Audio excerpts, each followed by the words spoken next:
Hello, welcome to another episode of Where the Stones Have a Story to Tell. This is a unique episode where we're bringing in a story, an origin story, from a tribe out in the Midwest that may just have traveled this far east.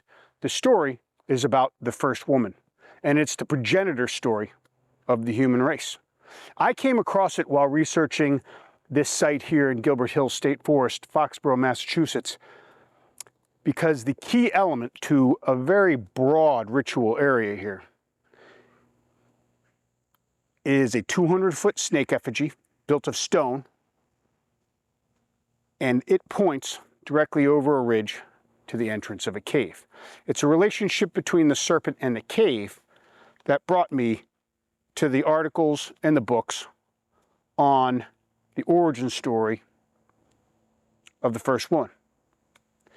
So, what I'd like to do is tell you that story as we walk the snake effigy to the cave, and by the end, you can be the judge. Is this a representation of the origin story of the first woman? Or is it just part of the ritual site that we've discussed in the last 6 episodes?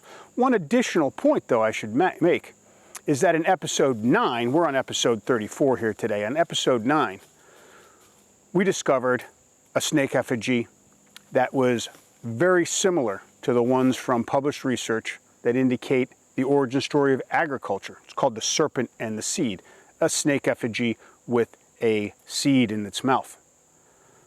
That story is part of the oral tradition all the way down into Mexico. So if that story made it from there to here, could the first woman have as well? Let's take a walk and I'll tell you a story. Come on, tell.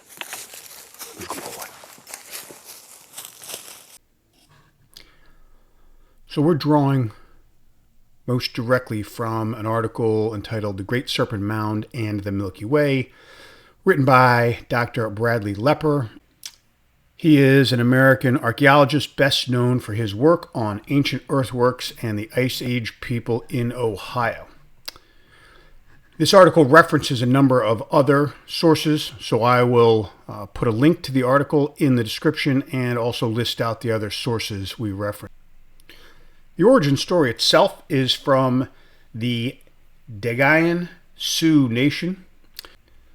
They were a group of related tribes that occupied the Midwestern plains at the time of European first contact, but through their oral tradition were also traced back to the Ohio Valley. That's going to come into play here as we go along.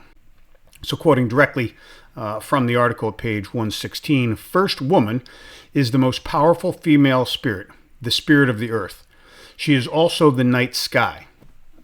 When the Creator made her, she did not have the ability to procreate. So at a pivotal moment in the Dhegiha Genesis story occurs when the first woman has sex with the great serpent, thereby acquiring his power of regeneration, which she used to create all of the rest of humanity.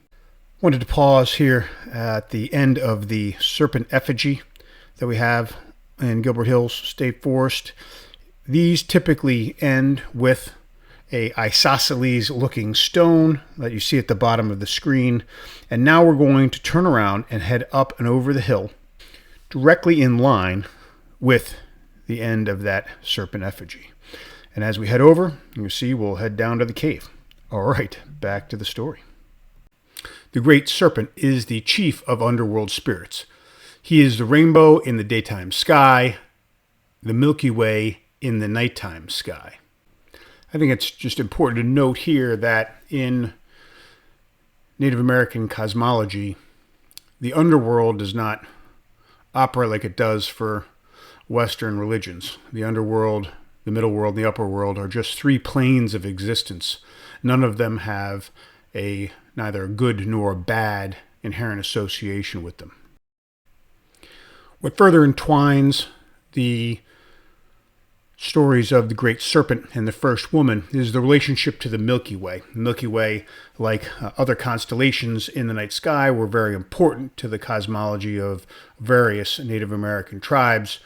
And for the Dhegihans, The relationship of the Great Serpent to the Milky Way and the night sky also coincides with the fact that in the Dhegihan oral tradition, the first woman is the portal through which the sun passes when it sets in the evening. It is also the entrance to the path of souls, the Milky Way, along which souls of the dead travel in their journey to the realm of the dead, which lies at the southern end of the path of the Milky Way.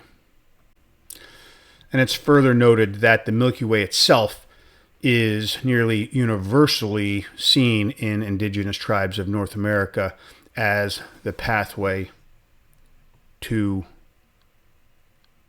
the afterlife. So as we approach the cave here in our forest, it should be noted that in the literature, caves themselves were a representation of the female, or in this case, the first woman. Now, as we go into some of the modern research relating to probably the most famous effigy in the United States, and that is the Great Serpent Mound of Ohio. As you see a drawing of it here, some of the researchers have suggested that this serpent mound was in fact an ancient representation of the first woman origin story. There's a great deal of study on this mound, well over 1,000 feet long, and well known in the archaeological community. You can check it out by Googling it, and all sorts of information pops up. So after that journey up the snake effigy, over the ridge line, right down to the closest pathway you can get to this cave. Now you could be the judge. Is the relationship between the serpent and the cave close enough to the research around the cave as an analogy for the first woman? Some say yes, some say no. Whether or not that story reached all the way to a forest here, it remains an interesting story. Story of a female not creating original sin, but creating the human race. Thought it was interesting as I came across that research, taking a look into the Snake Cave site here, for which I've done 6 prior episodes. You can feel free to check those out at the playlist to my right and left. As always, thanks for watching. We'll hope to see you next time.